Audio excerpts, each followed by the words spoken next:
Welcome back, everyone, to the Deep Dive. Today we're going on a journey to explore the legendary Pra Somdej Wat Rakang amulet. Ah, yes, the king of amulets. Exactly. We've got some incredible research lined up to help us uncover not just its origins, but also its deep cultural and religious significance in Thailand. I think what's fascinating is how much we can learn about Thai history and beliefs just by looking at this one amulet and the man behind it. Totally. Yeah. We're talking about Samdeh Fraphuthachan Tufomarangzi, a figure whose life is almost as intriguing as the amulet itself. Right.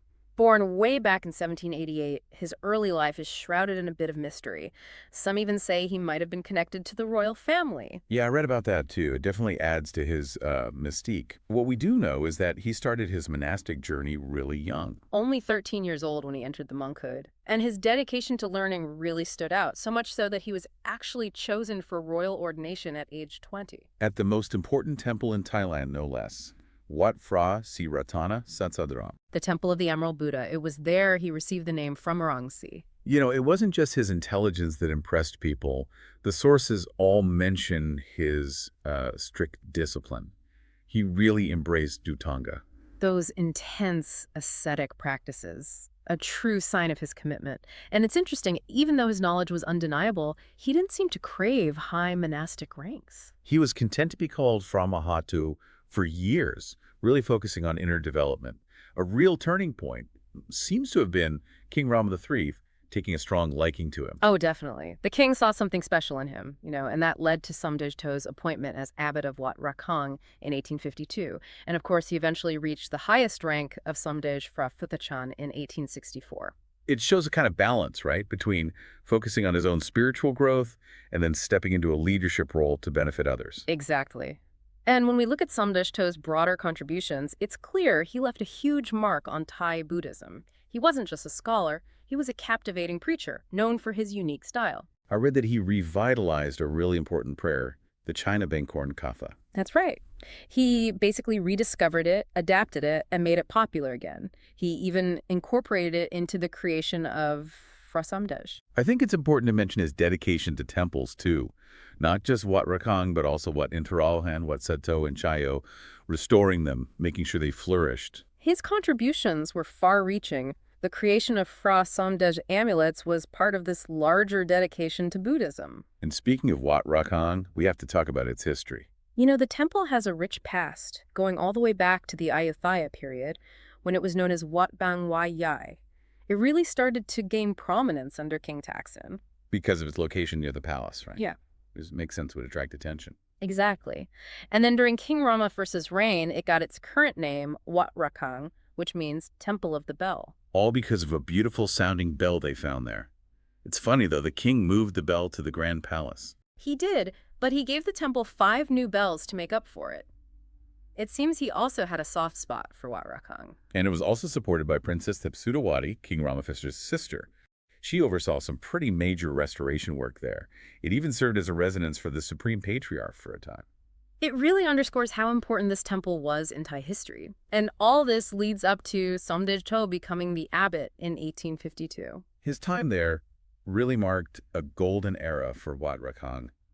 It's kind of fitting, don't you think, that he created Pra Somdej in such a historically significant place? Oh, absolutely. It's no wonder he's often just called Somdej Wat Rakang. The temple is so intertwined with his legacy. The temple even housed King Rama's former residence, which was used as the Tripitaka Hall for Buddhist scriptures. More royal connections. So what sparked the creation of Pra Somdej? There's this idea that he was drawing on an ancient practice of monks making amulets to safeguard Buddhist teachings. It's fascinating, right? This tradition of preserving knowledge and beliefs in physical form, like these little objects embodying something bigger. It's quite powerful, and there's a story that he might have been further inspired by finding old amulets in Kamphaeng Phet around 1849. Kamphaeng Phet, another place with a rich history of amulet making. So it seems like he was drawing on all these threads, these traditions, but ultimately, what was his purpose? All the sources seem to point to Somdej To wanting to offer people a sort of spiritual anchor, something to guide them towards virtuous behavior, to encourage prayer, and living by the Eightfold Path. And there's even symbolism in the amulet's design, isn't there? Yeah.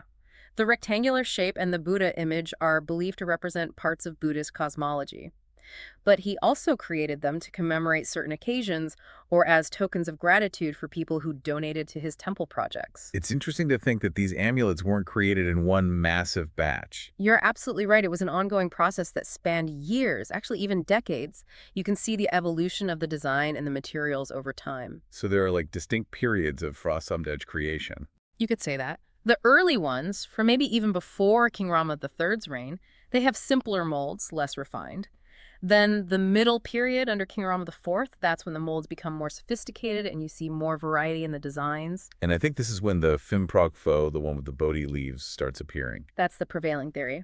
And then in the late period, around 1866, under King Rama V, things get even more elaborate. A royal goldsmith, Luang Wichan Jiranai, gets involved, and there's this ambition to create 84,000 amulets. Wow, 84,000.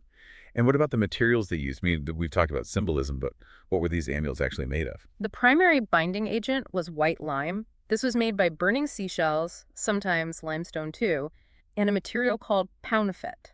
I know people talk about these 5 sacred powders. Yes, the Pong Wised Hot Prophet, each with its own specific purpose, like Pong Pathamang for invulnerability, Pong Itije to boost popularity, Pong Maharak for authority, Pong Futakun to enhance merit, and Pong Trinizing for attraction. So each powder was meant to impart a specific quality or benefit. Precisely. And what's really interesting is how these powders were created.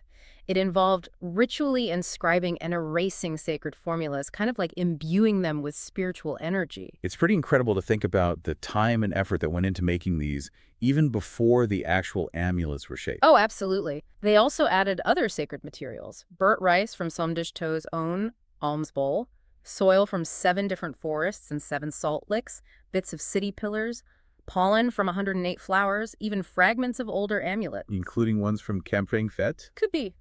And then they also use more natural binding agents, tang oil, honey, sometimes mashed banana, even sugarcane juice. It's amazing how they combine these everyday ingredients with sacred ones. Right. And they also included pieces of Somdej To's saffron robes, incense ash, even dried food offerings like rice and bananas that had been offered to the monks. It's really personal, almost like these everyday items became sacred through their association with them.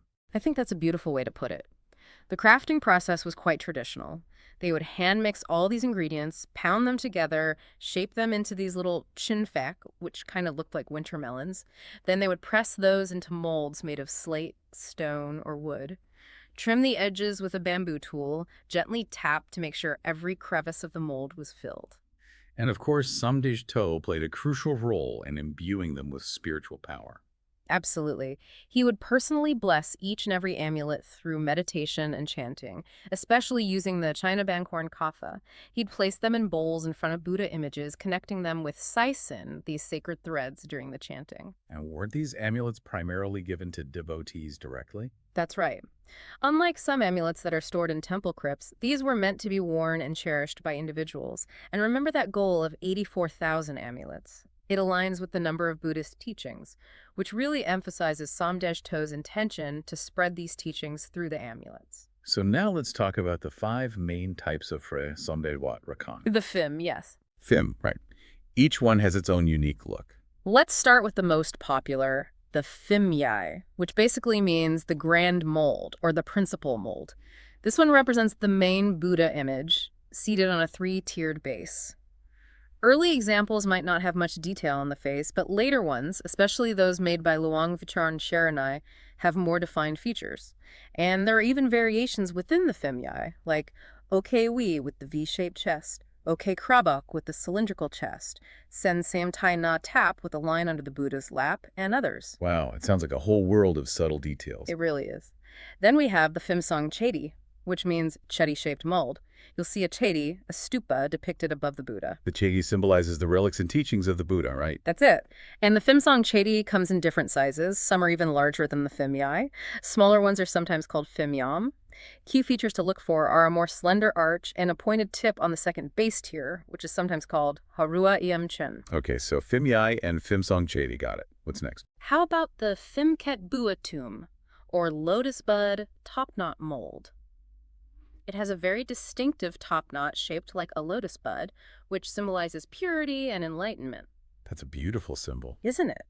and it often has a thicker and rounder arch than the other types. Sometimes the earlobes curve outwards, making a shape called Baisri, and there are variations in the second base tier too.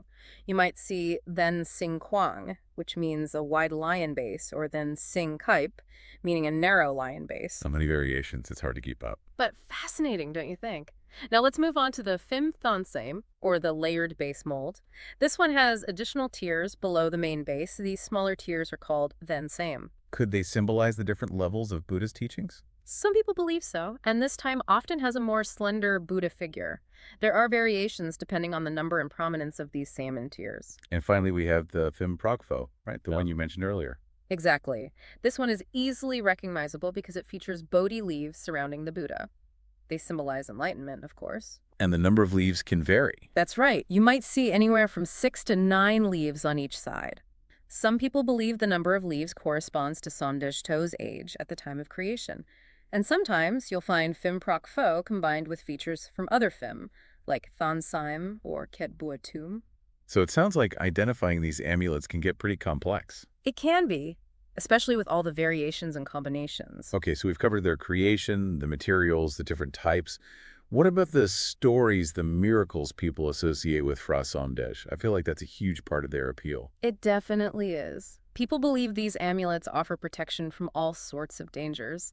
There are countless stories of people surviving accidents, recovering from illnesses, even being shielded from black magic. I read a story about a man named Soup who survived the cholera outbreak in 1873. He credited his Fra Somdej for his survival. It's a classic example. And beyond physical protection, there's a strong belief that Fra Somdej attracts good fortune, helps with career success, and even enhances personal qualities like charisma and leadership. And it's all tied to that concept of metta, right? Loving kindness. Yes. The amulet is believed to radiate metta, attracting kindness and support from others. Some people say they feel a sense of peace or even a coolness emanating from the amulet when they wear it. It really highlights the power of belief and how it can influence our experiences. You know, the interesting thing is, while the stories and beliefs surrounding Fra Somdej are fascinating, ultimately its effectiveness is said to be tied to the individual's faith and how closely they follow Buddhist principles. It's not just about possessing the object, it's about embodying the values it represents. Exactly. Which brings us back to Somdej To and his vision. It's clear that Pra Somdej Wat Rakang is much more than just an amulet. It's a symbol of faith, protection, and artistry.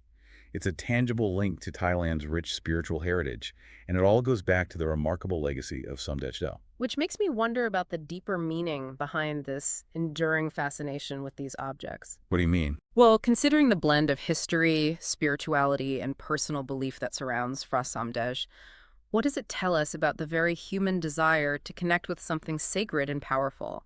Something that brings a sense of comfort and hope in a world that can often feel chaotic and uncertain. That's a really great question to ponder. And on that note, we'll leave you to contemplate the fascinating world of Pra Somdej Wat Rakang and its enduring legacy. Thank you for joining us on The Deep Dive. Until next time.